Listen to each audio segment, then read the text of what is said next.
আমি চাই না বন্যা আসবে আর আপনারা দৌড়াদৌড়ি করবেন, আমি কিন্তু এটা চাই না। আমি চাই বন্যার আগেই এই সমস্ত মেরামত করা। এই ব্যাপারে আপনারা ইতিপূর্বে দেখেছেন, পানি সম্পদ মন্ত্রী এসেছিলেন, আমি ওনার সাথে সাক্ষাৎ করেছি। শুধু সাক্ষাৎ করেই আমি এটি জানি নাই কোন কোন স্পটে বাঙ্গন আছে।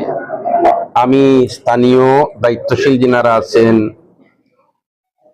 ইঞ্জিনিয়ার সেক্টর পানি উন্নয়ন বোর্ডের, ইনাদের মাধ্যমে তালিকা সংগ্রহ করে ওই তালিকাটা আমি মাননীয় মন্ত্রীর কাছে উত্থাপন করেছি এবং বলেছি, মাননীয় মন্ত্রী মহোদয়, আসলে আমরা কানাইঘাট জকিগঞ্জের মানুষ, সুরমা কুশিয়ারা এবং আরেকটা নদী আছে লোবা নদী, এটার কারণে প্লাবিত হয়ে শুধুমাত্র খানাইঘাট জকিগঞ্জ প্লাবিত হয় না, বরঞ্চ গোটা সিলেট প্লাবিত হয়ে যায়।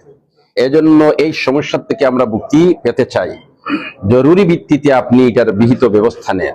সাথে সাথে আমি পানি সম্পদ মন্ত্রীকে এই অনুরোধ করেছি, মাননীয় মন্ত্রী, আপনি একবার আসুন, স্বচক্ষে আপনি দেখুন, কারণ স্বচক্ষে দেখলে পরে আপনার বাস্তবতা আরো একটু মজবুত হবে।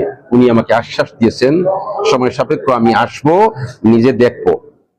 এরপরে আমি পানি উন্নয়ন বোর্ডের যিনারা আছেন সিলেটে দায়িত্বশীল, সিএন থেকে নিয়ে ইনাদের সাথে আমি বসিয়ে তাদেরকে আমি এতটুকু পর্যন্ত বলেছি যে আপনারা এই দায়িত্বে আছেন, বন্যা আসার পরে আপনারা পাগলের মতো কাজ করেন। আমি কিন্তু চাই এইবার বন্যার আগে যে যে স্পট দিয়ে পানি ঢোকার সম্ভাবনা আছে, জরুরি ভিত্তিতে এগুলা মেরামতের ব্যবস্থা করো। আমি চাই না বন্যা আসবে আর আপনারা দৌড়াদৌড়ি করবেন, আমি কিন্তু এটা চাই না। আমি চাই বন্যার আগেই এই সমস্ত মেরামত করা।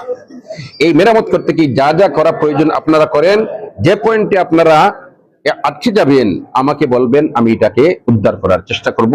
আমি চাই কানাইঘাট জকিগঞ্জের মানুষ আর বন্যায় প্লাবিত না হোক, কানাইঘাট জকিগঞ্জের মানুষ আর সমস্যায় জর্জরিত না হোক, এটা আমি চাই।